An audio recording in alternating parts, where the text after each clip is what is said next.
Hello, everyone. Welcome.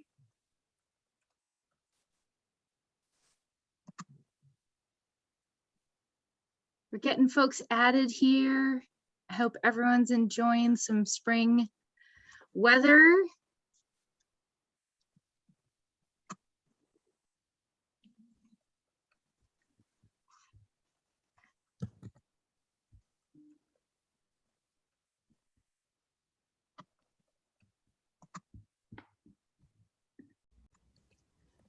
I think we'll go ahead and get started. Welcome everyone to the April edition of our InterReach webinar series. So my name is Christine Glauber and I'm the webinar host for this group, and I want to thank you all for being here today. We have a great episode planned for you today, including speakers from our European allies and our own webinar host Bethany Larson is going to be sharing some of her work with us today. So before I hand it over, I just want to give a little plug for 2 weeks from now. We have our InterReach Journal Club, and so I just popped into the chat our form for indicating articles, blog posts, whatever it is that you want to talk about. This is really our space to share and discuss ideas around this interdisciplinary research careers hub. So I just want to ask you guys if you're interested in engaging in another way rather than just this sort of informational stuff coming at you, and if you want to engage with the rest of the group in a more didactic way, those sessions are not recorded, so it's really more conversational. And so I just welcome everyone to join us. That one, the reading club meets the 4th Tuesday of every month, which is off from our second Tuesday of the month webinar. So all right, so with that, I'm going to turn it over to Bethany, who's going to introduce our session for today. Bethany. Great. Hi, everyone. Welcome to April. I hope wherever you are, you're enjoying some kind of change of the seasons. I know in Michigan, it's very exciting because the tulips have bloomed this week. And if you know West Michigan in particular, it's a huge Dutch settlement, and we have tulip time, and it's a big deal. So we have turned a corner, and we're also turning a corner in our InterReach series towards the home stretch. This is our second to last session, and today's topic is knowledge integration. So tools that could assist with knowledge integration in research teams. A lot of us on this call work with research teams as the connector, the person who helps make collaboration, communication, integration happen. So we'll start off with Sibylle and Michael from TDNet, and then we'll transition to my part of the session. And feel free to pull open your inventory document from our Google Docs and your DIY field notebook. Christine can toss those links into the chat. Can do. Excellent. Okay, so I will toss these links into the chat. Let's see, here we go. This first link is for downloading the field notebook. So that's in there. And the second one that's coming at you right now is for our tools inventory. So where did my Zoom screen go? There it is. All right, so you guys have those in the chat right now. All right, so with that, I want to introduce our two presenters first. Dr. Studer is head of project methods at the Network for Transdisciplinary Research, or TDNet, is responsible for the TDNet toolbox and currently engaged in the development of the Shape ID toolkit, which will launch in June of 2021. Her background includes inter and transdisciplinary research, policy studies, and evaluations with a focus on energy research and nonprofit management. Follow TDNet at TDNet CH. And then Dr. Stauffacher holds a doctorate in sociology and co-directs the Transdisciplinary Lab at ETH Zurich. And within the Swiss academies, he's a member of the board of the Swiss Academy of Humanities and Social Sciences and sits on the steering committee of the Sustainability Research Initiative and on the Energy Commission. And you can follow him at Michael_Stauff, S-T-A-U-F-F. All right, so with that, I'm going to hand it over to our first two speakers. Yeah, thank you very much for the invitation. It's a great pleasure to be here. And as mentioned, I'm based at the Swiss Academies. And the Swiss Academies has the mandate to support the research community with networking, with information, capacity building, and also with methods and method development. And there is where I'm based. So I'm currently responsible for the TDNet toolbox. I will also put the link into the chat again. And the TDNet toolbox is embedded in the web portal for co-producing knowledge. In this TDNet toolbox, we compile, today there are about 19 methods. It's continuously further developed. And these methods should support the co-production of knowledge, the integration of thought styles. And these methods all have been developed, adapted, tested by research teams. And in the case of the give and take matrix, which we will focus on today, this development has been made by Michael. That's why I will just give a brief introduction and then hand over to him. I will just start screen sharing, and while I'm doing that, I was also invited by Bethany to briefly mention the ITD Alliance Working Group on Toolkits and Methods as well. That's a newly created working group, and I kind of grew into the role of coordinating this working group. And we will also organize a workshop on methods during the ITD conference. So please feel free and spot us and join us in this realm as well. So I hope that you now can see my screen nicely, Christine. Okay, I see the thumbs up from Michael. So here you see at a glance what the give and take matrix is about. You see here a template of the give and take matrix, and the idea is that with this matrix you can identify pieces of knowledge to be shared between different sub-projects within a research program or a ITD, inter or transdisciplinary research process. Before we hear more about this give and take matrix from Michael, I invite you to directly dive into a small demonstration exercise.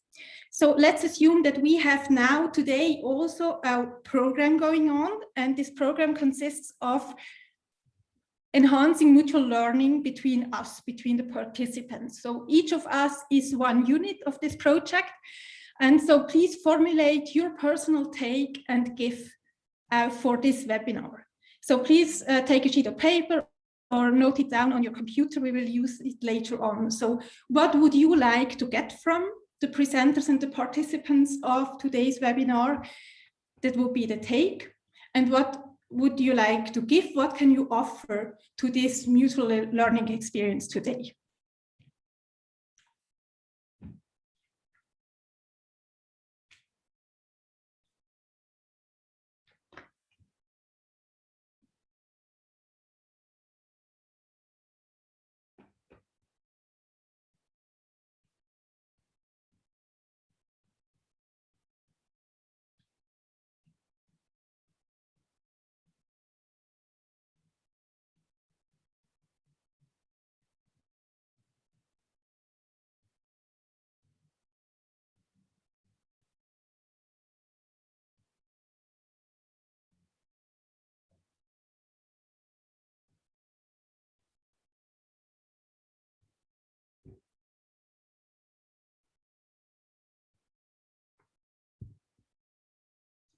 So please keep the takes and gifts in your mind, and I will hand over to Michael so that he can give you some further inputs about the method. So thanks, Sibylle, and thanks as well to the organizers for inviting me and for giving me the chance to present, honestly speaking, very simplistic tool. Nothing very technical, nothing very advanced, nothing very rocket science. It's just simple and straightforward. And maybe that's one of the reasons why first we put it together. We came to that idea. We are simple minds. But secondly, as well, why we managed then actually to implement it in various different contexts, and why we still consider it as one of our most successful tools. There's a lesson in that, which normally goes so simple tools work in many different contexts. So no doubt it's very simple. And just a brief story how we came about. And I think it goes back to two different lines. One is an observation of mine that being confronted with bigger research program as well with teaching project involving many different disciplines, many different partners, professors, etc., that there are a lot of unspoken expectations around. Oh, I assume you are doing, or I hope you are doing, but it's never made explicit. And that somehow lingers in the background of all the efforts of all the projects. And if it's not made explicit, it normally leads to some conflicts later down the road. You didn't deliver what you promised. No, I never promised, but you expected it obviously, and were not explicit that you expected from me. So that's one of the observations, these hidden layers of collaboration where things are not put on the table and explicit. Secondly, an observation of mine in many of those projects is that in fact everybody is talking about knowledge integration and we have to do it. We even have planned it, but in the end, nobody has the time and the resources to really invest properly into that. And we all know knowledge integration, if you want to do it well, it needs time. And then you need some sort of a, I don't know, let's call it like a simplistic tool that helps to save your face and helps you to find a way how we at least can achieve a little bit towards knowledge integration. So these are the two bases which drove us to just come up with that idea. And we then just thought, how can we organize a set of projects, set of sub-projects, so that they are explicit what they expect from others, and that they are explicit what they can deliver or what they cannot deliver to the others. It's an input-output relation that this matrix just puts together.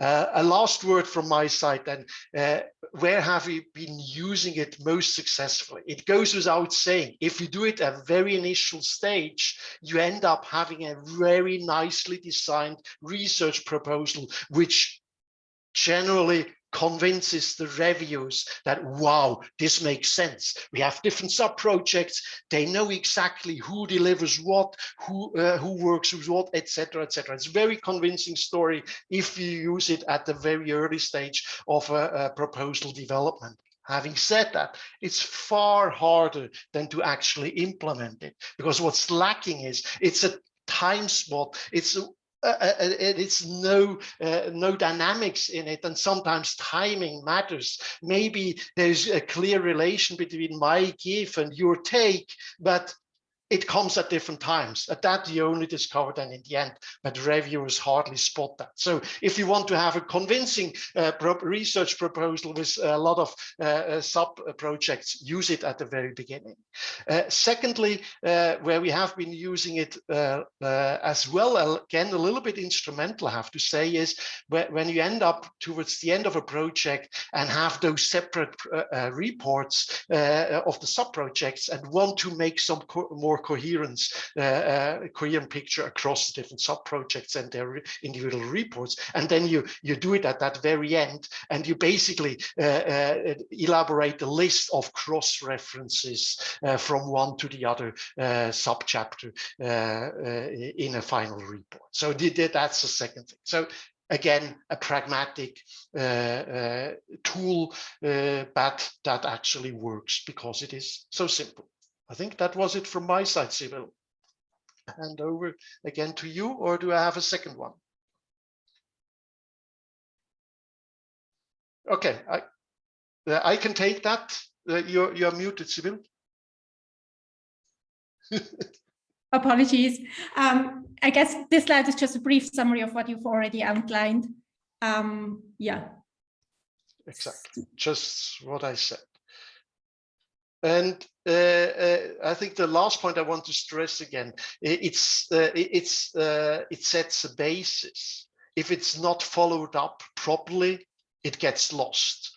So we have been using it as well in several projects at the initial stage. It looked all very nice, and then people went off and were still continuing in their own track without considering what they have agreed upon. So it needs some binding in the end.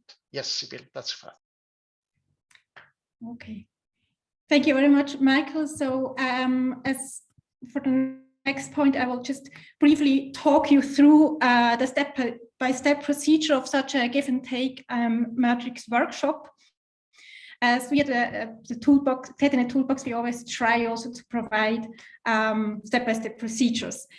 And you can also read them in more detail on our toolbox slides. And as illustrated on the right side of the slide, the idea is that in each step, you cluster the participants in different constellations.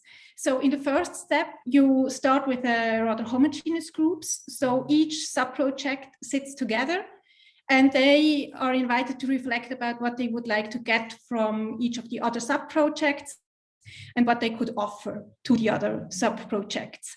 And then in the next working step, you mix the groups. So you bring participants together, members of 2 to 3 subprojects. And depending on the number of subprojects you have, you probably also have to repeat this working step several times until each of the interfaces between each subproject have been treated and discussed. So in this mixed groups, the first sub-project starts and presents its desired takes and proposed gifts, and then the other sub-projects react on what has been presented and show their desired takes and proposed gifts. And the aim of this step would be that you look at the different interfaces between the different sub-projects and you try to identify as many takes and as many gifts that you can find. In the next step, the participants go back to their sub-project and they report on what they have learned in the mixed groups.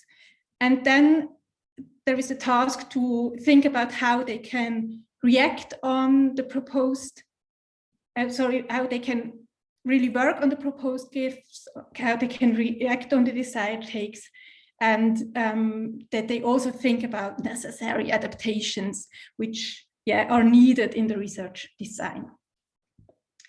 Then you invite all the participants to join the plenary session. They're all gather in front of a huge sheet where you have drawn your give and take matrix, and the sub-project summarize the proposed gifts. The gifts are acknowledged, and the intention would be to have as completed give and take metrics as possible. And then, as mentioned by Michael, you also should envisage some follow-up actions. Probably you can invite the different sub-projects to write down adaptations in their research designs, or you can also think about writing some agreements between certain sub-projects. So in our case, in our demonstration exercise of today, we do a very quick and dirty version of this workshop. You have first written down your desired takes and your proposed gifts. And we will now do a plenary session. I invite you in a second to write into the chat. We will start with the desired takes. As Michael and me, we are very curious to see what your desired takeaways of today's webinar are. So please just share with us in the chat, what are your desired takes? What do you want to get from this webinar today? We'll see, probably we can meet some of these desired takes in our dialogue.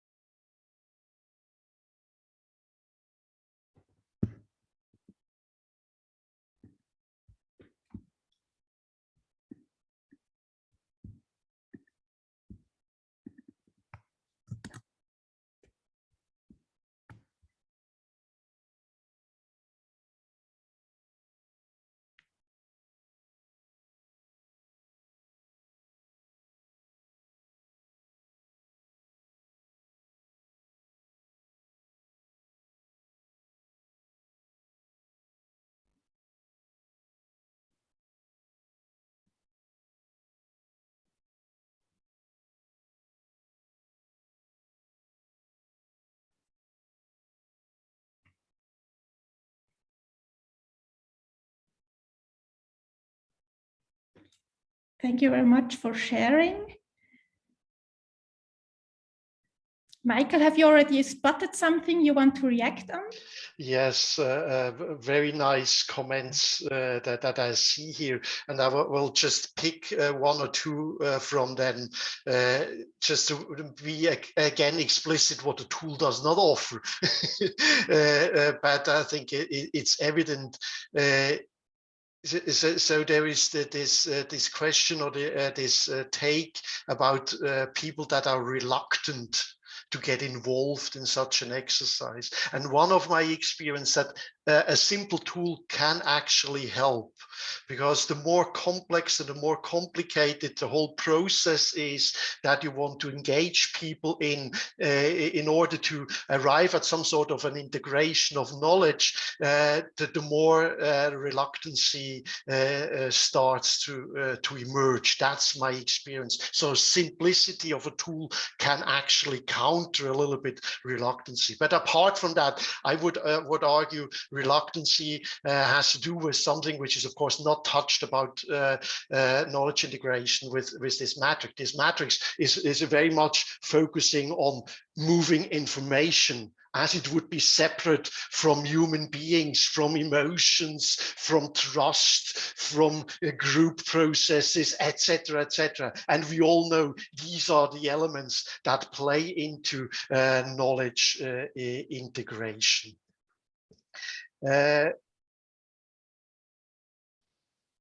I take one further one in large projects. What I have had as a maximum, I think it was 10 sub-projects. It gets very tedious and a lot of work, but it still worked. So with 10 sub-projects and then describing a little bit the give and takes, and then exchanging to see a little bit where it fits, where it doesn't fit, it's still worked out. Just because, in my experience, with 10 sub-projects, not relations between all sub-projects will matter. You will anyhow have some clusters around certain sub-projects where there are a lot of interrelations, and in other areas where there are very little interrelations.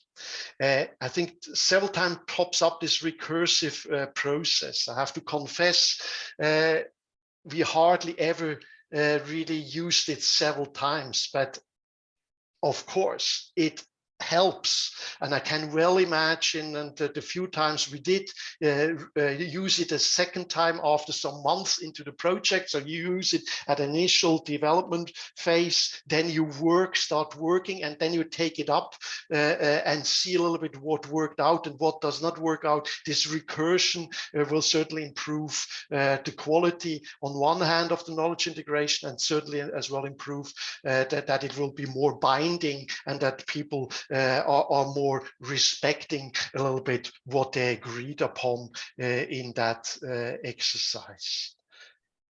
Thank you very much, Michael. I think we are already nearly done with our time, and that's why I'd suggest that probably the GIFs we can share also in the general discussions afterwards, or when there is time for further questions. But still, I'd be interested just to collect your GIFs, just to also get a glimpse of this huge knowledge we have gathered here in the in this webinar, as I'm sure of that we all can learn from each other. So what would be your proposed GIFs? What can you offer for this webinar focusing on knowledge integration? Oh, great, Mira, it's great to have you around.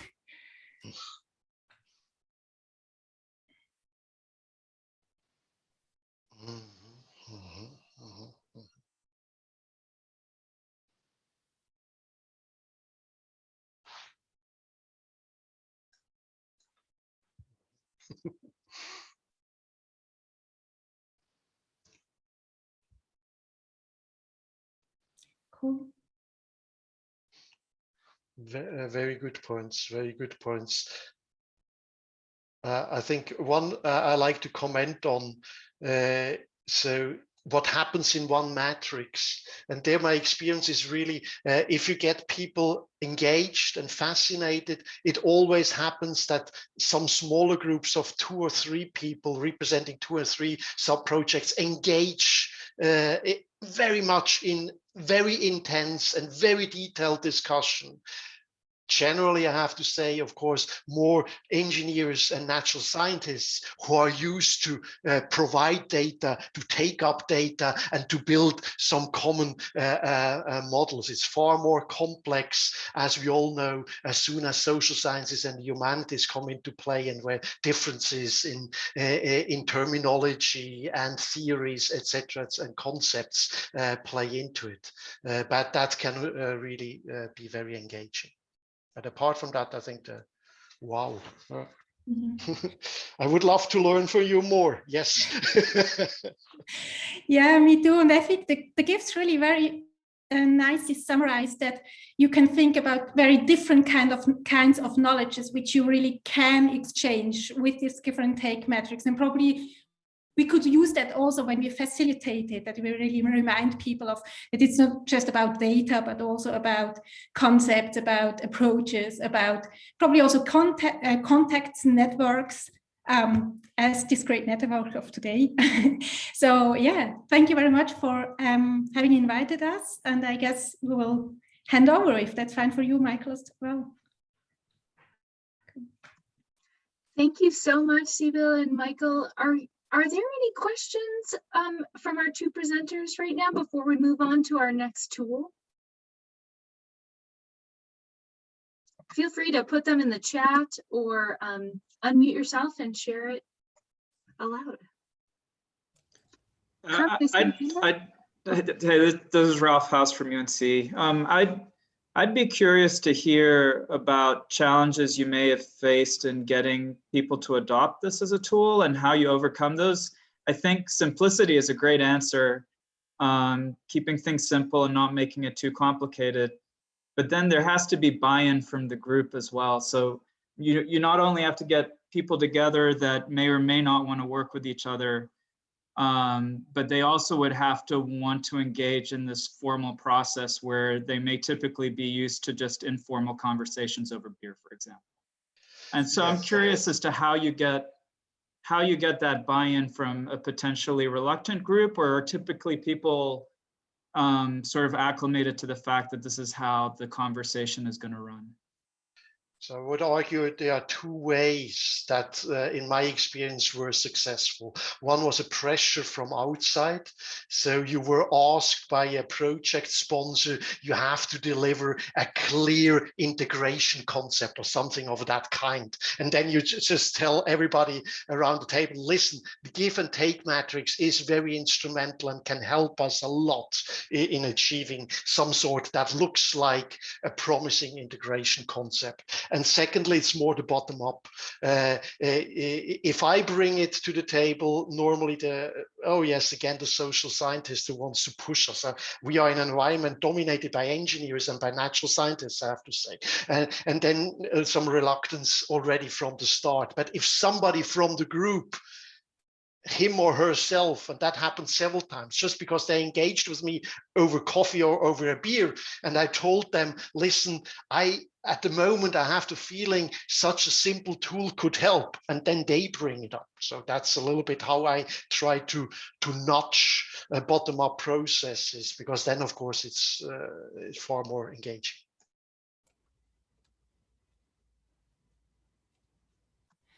So I had Christine, if you'll indulge me for a moment, a similar question as Ralph's, but from a slightly different facet.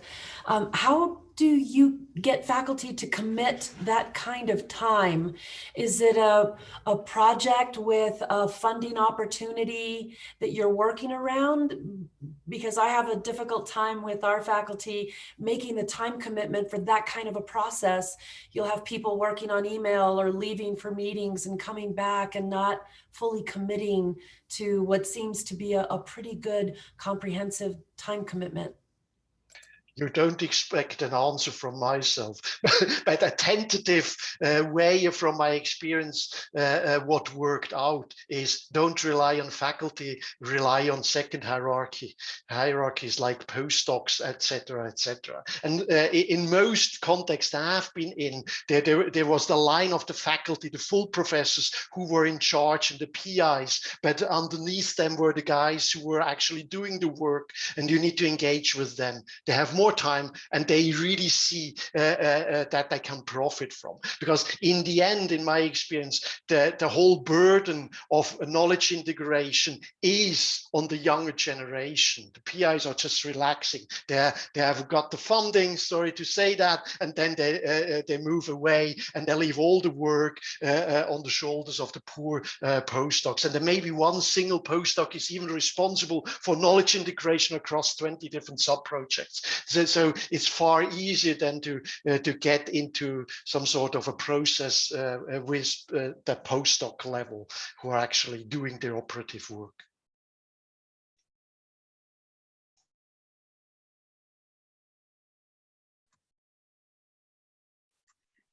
All right. Thank you so much again for this wonderful presentation of this tool. And I hope that if folks have questions, please feel free. I think the email addresses for Sibylle and Michael are in the announcement for this particular series, episode in our series on the website. So if you have questions, please feel free to reach out to them if you have them. And with that, I want to move on to our next presenter, who you guys have all had some interaction with over the last few months. It's our wonderful series host, Dr. Bethany Larson. So Bethany is both an independent consultant with Laursen Evaluation and Design, LLC, and an assistant dean of the graduate school at Michigan State University. She studies knowledge integration and tools that help us do it better. So Bethany is also a member of the Toolbox Dialogue Initiative, and you can follow her at BK Larson. So with that, Bethany, take it away.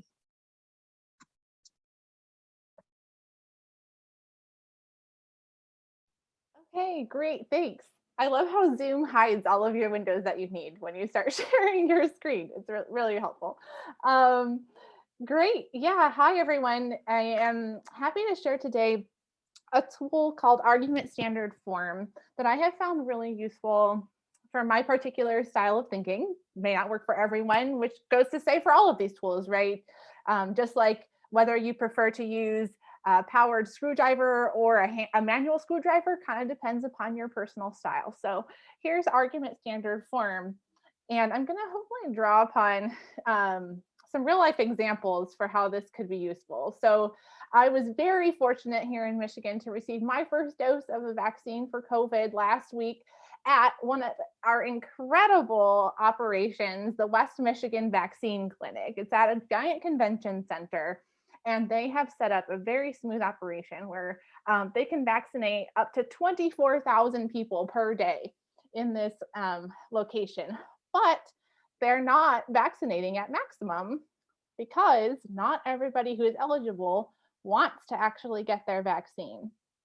So the vaccination of in the COVID setting is a great example of a complex or even a wicked problem where there are layers of values and many perspectives on the question of how do we end the pandemic using a vaccine as one of the tools. So what we find is that in boundary spanning work, we have lots of different kinds of perspectives that are coming to the table. There are disciplines, there are professions, there are cultures, and there is identity affinities and other things that inform the way that we see the world.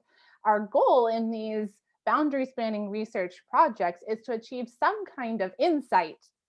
For instance, some kind of insight into how do we increase the number of people getting vaccinated at the West Michigan Vaccine Clinic? How do we use the vaccine clinic as one part of ending the pandemic, at least here in West Michigan? But as we know, integrating perspectives to achieve some kind of insight is not always intuitively obvious. And here, of course, we're trying to learn some specific tools and techniques for how to do that. So some of the work that I've been doing in my own research, especially with the Toolbox Dialogue Initiative, is understanding how people's perspectives inform how they communicate. So in one way to think about this is that the perspective that you have informs or supplies reasons to believe something is true. So I have a particular perspective about vaccines and science, and so I believe that the West Michigan Vaccine Clinic is a really great thing and everyone should be using it. Others have a different perspective about vaccines, science, public interventions, etc., and might have other reasons to believe something that ends up being a very different thing to believe is true, such as like we should not have this vaccine clinic at all. So what I'm keying into here with argument standard form are those reasons and the claim that they end up helping us support. Reasoning can be represented as an argument in the fields of informal logic, and sometimes even in like writing and rhetoric studies. Argument doesn't necessarily mean some kind of verbal confrontation. It could include that, but it could also be really collaborative, such as this kind of a research team meeting where there's lots of ideation happening, multiple breakout rooms, people are getting along and having a productive conversation. And we would still, from the perspective of informal logic, argumentation studies, we would still call this some kind of argumentation. And I think the Merriam-Webster definition helps here. Merriam-Webster says argumentation is the act or process of forming reasons and drawing conclusions and applying them to a case in discussion. So this is something that we do almost all the time whenever we are trying to navigate our way through the world, whether we're just working at home on our home projects or we're in the workplace trying to conduct, a co-production research project on how to increase vaccine adoption. Argument standard form is one way of visually representing an argument. It is, I think, one of the most simplistic or simple ways to do so. And because it is simple, I think it can be adopted to lots of different formats of reasoning. Not everybody uses the same kind of reasoning or puts things into the same kinds of relations to come to the, using similar inference rules to come to a similar conclusion given the same information. All this is a logically ordered list of reasons supporting the truth of a conclusion. So you're just listing in order in a way that hopefully builds your case of why you would claim C. Therefore, we should increase vaccine adoption at the West Michigan Vaccine Clinic, for instance. All right, so here is an example I want to show you. I'm going to just run through 3 examples of how argument standard form can demonstrate and facilitate, identify interdisciplinary integration. So for example, I said we all use reasoning even in our home projects, and I'm working on a bathroom remodel right now. Premise number 1, my first reason is that my bathroom walls are out of plumb. I live in a 1925 American four square with non-square walls. But reason number 2, plumb walls are crucial for good tile installation. Tiles generally come in, 90 degrees, flat is important. Therefore, as is, our bathroom will not have a good tile installation. So what I've just laid out for you here is maybe something that I think on Sunday I just sort of viscerally felt and maybe was on the verge of panic, but being able to put it into words, put it on the screen, helps me identify exactly what the problem is, and then I can start troubleshooting. So it's a tool, at least for me personally. I didn't even have to collaborate with anyone necessarily to make this tool helpful for me, and showing how I'm getting from the circumstances I'm looking at to this conclusion. What jump am I making here, and is that warranted? And in this case, I think this argument makes sense. In argument standard form, it's presented usually with this line, this horizontal line that divides the reasons or the premises from the claim or the conclusion, and that's called the line of inference. And some of the work that I have done in my PhD and continue to do with the Toolbox Dialogue initiative is understanding how that line of inference is a mode of integration. So what is exactly happening when we go from evidence to some interpretation of that evidence, especially when we're using evidence from, let's say, different disciplines. In this case, my home example, carpentry, the discipline of carpentry, the profession of carpentry tells me that my walls are out of plumb. The profession of tiling tells me that plumb walls are crucial for good tile installation. And actually, this conclusion that our bathroom will not have a good tile installation is interdisciplinary in a sense. It's combining those 2 insights or contributions from those 2 different disciplines. Now, those 2 disciplines or professions are quite close to each other. They're both manual building trades. But as we know in our research projects, or in the case of the vaccine example, we often need to include perspectives that are very much different from each other in what we might call a broad interdisciplinarity. So here's an example, just narrowing in on the Moderna vaccine. The Moderna vaccine has an efficacy rate over 94%. The US FDA's minimum efficacy rate for a vaccine is 50%. Therefore, the Moderna vaccine well surpasses the US FDA's minimum standard for efficacy. So again, in this case, we've identified that the discipline of medicine and its subfields tell us what the efficacy rate is for the Moderna vaccine through clinical trials, et cetera. But public policy, informed by ethics and public administration and other things, has set this public policy standard that we expect it to be at least 50%. This is not a medical claim. This is an ethical claim. This is a policy claim. But these 2 things together come up with something quite actionable, telling us that the Moderna vaccine is a candidate because it passes that minimum standard for efficacy. So that's a broad interdisciplinary claim. And the last example I want to show you is another example of broad interdisciplinarity to show how you can use this to identify the contributions from different disciplines or disciplinary perspectives, but also identify when maybe we're skipping a step. We're making an assumption here that could be a little clearer, or maybe the assumption isn't quite true. We need to dig into it a little bit further. Argument standard form can help you identify missing steps in your reasoning as well. So this announcement just came through my inbox today at MSU, and it's actually literally less than a mile from my house. That new MSU buildings on the Medical Mile here in Grand Rapids will bring over $300 million in new annual revenue to Kent County. It's an economic claim. These new buildings will also catalyze collaboration around medical innovation with local partners. That's a team science claim. Therefore, these new MSU buildings are overall a great addition to Kent County. And that would be your interdisciplinary claim where you're combining the insights from above.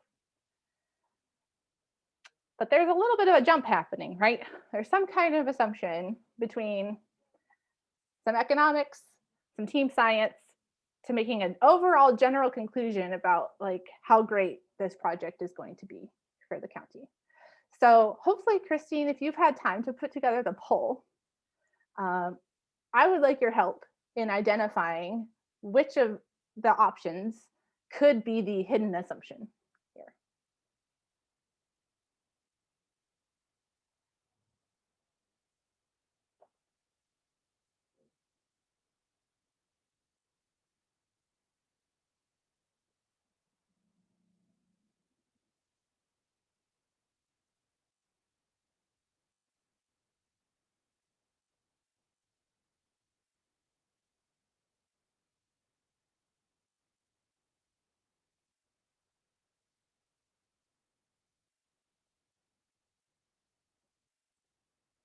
Great.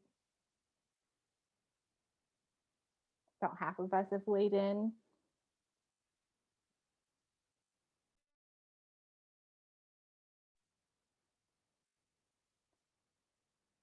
What could be the missing assumption that could help really strengthen the argument here about these buildings being a great addition to the county?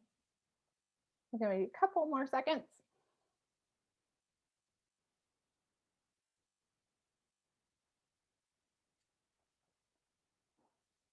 All right, Christine, if you could end the poll and show us the results. Okay. Can everyone see those results? Do you see a nod? I see on my side that we had the overwhelming majority voted for the last option, which is the correct answer insofar as it is the strongest answer that would make the strongest argument for why these things would actually contribute to your strong case that these MSU buildings are an overall great addition to Kent County. I might also add in these other reasons. MSU is a keystone institution. The local officials are big fans of the plan. The Medical Mile is also a tourist attraction. Those are all optional lines of evidence that could add strength to my argument. But the one piece that is necessary and is missing is something about the worthwhile nature of this evidence. In this case, it's like some kind of cost benefit analysis that says, you know, these economic and collaborative benefits might outweigh the cost. Thanks, Christine. Okay.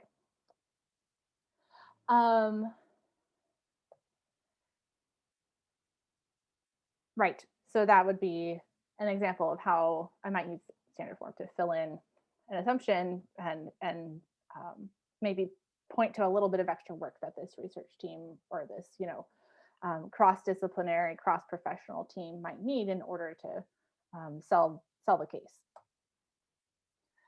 So a couple last notes about argument standard form and how it helps integration, or helps you identify integration, helps you do integration, helps you evaluate whether the integration is any good or it makes sense, is coming back to this line of inference where I and Michael O'Rourke and others are claiming this is where the integration is mainly happening.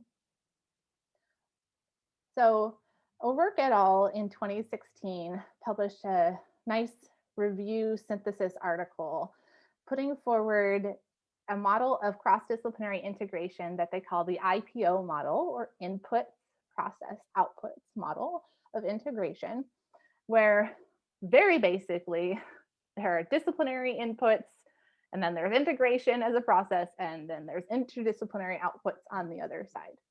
You can imagine chains of integration where then you take those interdisciplinary outputs and you add some more other interdisciplinary outputs or other disciplinary things, and you build more and more sophisticated chains or nets of reasoning and argument that involve integration at many, many steps. But this is like the basic model. That part isn't the huge insight. The big insight is that the action, right, is in that blue arrow, or we might call it the black box of integration. What is happening in that integrative process? The proposal is that one of the key pieces of the integration mechanism that makes it work is a thing called an integrative relation. This would be some kind of relationship that you are creating between two things that were previously not related, or they were related, but we didn't recognize it. So O'Rourke and Crowley, Steve Crowley in 2012, put forward just a few examples. Maybe here are some examples of some integrative relations. One is consumption, where basically A2 eats A1 because it is like the larger category. So, right, Honey Nut Cheerios is a kind of cereal. Cereal ends up being the consuming category. Transformation, both of the things together become something new. Combination or conjunction, you just put them next to each other. That's the strategy of just saying both and, yes, and both of these. Subordination, right, is like, well, there's cheddar and there's Swiss, but obviously cheddar is better than Swiss. You know, I'm not saying that necessarily. It depends on the day. Serialization, where you create a sequence of either events over time or cause to effect. Annihilation would not be integration, right? Because that is where you just get rid of things or in the end have nothing. Conservation, the null hypothesis, right, is where no integration has happened. You just get the same thing out that you put into it. In which case, maybe that's the outcome of the project, and that's the way it is. So ongoing research that we're trying to do, and I'm trying to get to with Michael in, you know, the time that I'm not being assistant dean and doing these other bathroom remodel projects, is to start identifying what could be these integrative relations that are helping us move from evidence to some interpretation of the evidence. So in this case, it's a form of logical entailment. It's a form of deduction where, you know, A, if A, then B, therefore B. So, or in this, it's a little, in this case, there's a negation in there, and you can arrange it, but it's a logical entailment that this is just the way it works, given the state of affairs. Other times we get more creative with integration. I'm not really sure what's happening here, but maybe some form of comparison. And maybe comparison is a kind of integration. Maybe it's that kind of subordination where I said like cheddar is better than Swiss. That's a form of comparison. So use cases, how could you use argument standard form in your daily work? One is if you're in a work meeting with someone, like I was with my collaborator a few summers ago, and we're trying to figure out why people write papers the way they do, using the introduction, the methods, the results, the discussion, conclusion. And we're trying to lay out, well, are they making an argument here? And we discovered actually, right, the one claim that is usually left implicit, and I'm sorry for that terrible noise in the background if you can hear it. There's construction next to my house. Is that these are the right people to do the research. And as we know, especially those who are working in a co-producing kind of a way, that is not an assumption that you should leave uninvestigated. You need to understand who are the people involved in your research, making that explicit at least. You could also use argument standard form to really reconstruct the argument that a paper is making and say, you know, from the abstract, do I understand their reasons for whatever claim that they've come to conclude at the end? Or you can even take a transcript of a discussion, or even just as you're listening to a dialogue in a team meeting, trying to understand the reasoning that the team is trying to move through together. And that's exactly what I did in this paper in 2018. It was a keystone of my dissertation, trying to look at toolbox transcripts to see how toolbox workshops were actually helping people integrate using this form of argumentative discourse analysis. So last thing I'll say is that argument standard form is only one way of representing arguments. There is an entire field of practice called argument mapping, and I want to lift up especially Dr. Michael Hoffman, who's here on the call today, and his tool Reflect, which is designed specifically for wicked socio-environmental problems. And it is a larger involved process, and one of the extra supplementary tools along the way is a form of argument mapping to help folks develop their problem formulation in the case of Reflect.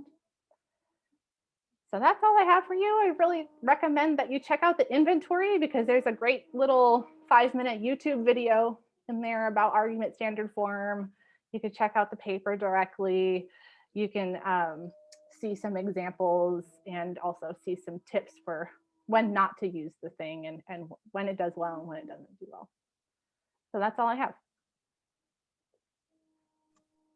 Thanks so much, Bethany. I think we've got time for one question. Does anyone have anything they want to ask real quick? I would like to ask a question. Thanks, Bethany, for your talk, and also thanks for pointing out my own work in this. It is indeed, I spent many years thinking about this, and one problem is kind of really pressing, and I think that's also important for your project. And that is, the thing is, when you teach argument mapping, it turns out that the quality of arguments that students construct is usually really bad. So what I think is, the last years I spent a lot of time thinking about argument assessment. So how can people be supported in assessing the quality of their own arguments, And so what I'm saying is this is really complicated, and that is a dimension which I think needs some further research. For example, your example with the missing premise, I found that really instructive, because, looking at the argument, I think it would be reasonable to say that the argument is perfectly fine, So when you point, so who is the one who points out that there's something missing, right? In this case, it's a question of sufficiency. So are the reasons, the premise is sufficient to justify the conclusion, but to figure that out, that's really very challenging. So that's more a comment than a question. Thank you.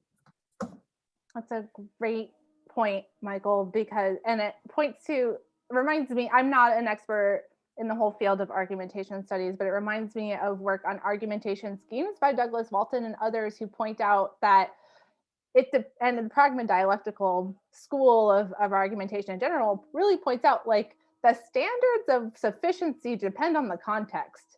So in the short little news blurb that came across my inbox, they didn't really, want to go into all the details of a cost-benefit analysis or something. And so probably for that purpose, the argument seemed just fine.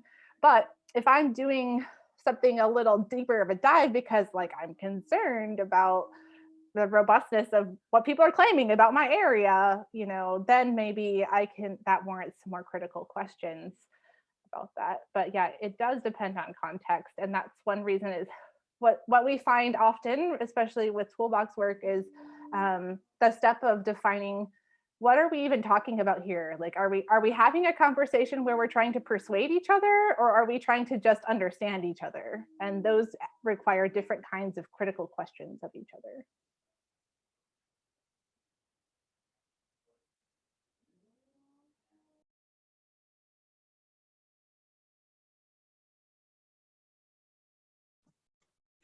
All right, well, I want to be mindful of everyone's time. Thank you so much for being here, to all of our presenters today, and to all of our participants. Thank you guys so much. This is an effort of the entire group for putting this together. So thank you again, and we'll see you guys in 2 weeks if you can join us for the Journal Club. Bye-bye. Thank you very much. Bye.